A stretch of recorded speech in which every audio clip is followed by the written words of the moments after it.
বৈশ্বিক জ্বালানি পরিবহনের সবচেয়ে গুরুত্বপূর্ণ সমুদ্রপথ হরমুজ প্রণালী খুলে দেওয়ার জন্য যুক্তরাষ্ট্রকে 6টি শর্ত দিয়েছে ইরান। দেশটির সর্বোচ্চ নিরাপত্তা পরিষদ সাফ জানিয়ে দিয়েছে, যুক্তরাষ্ট্র নীতি না বদলালে এই রুট বন্ধই থাকবে।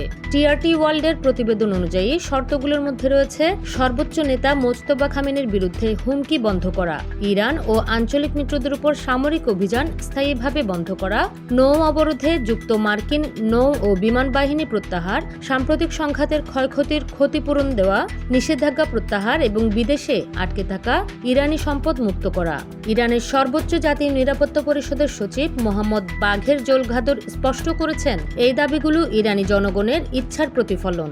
তিনি বলেন, যুদ্ধ হোক বা আলোচনা, এইসব দাবি থেকে এক চুলও পিছিয়ে যাবে না নিরাপত্তা পরিষদ। এর আগে গত 18 জুন পাকিস্তান ও কাতারের মধ্যস্থতায় দুই দেশের মধ্যে সামরিক সংঘাত বন্ধে সমঝোতা স্মারক সই হয়েছিল।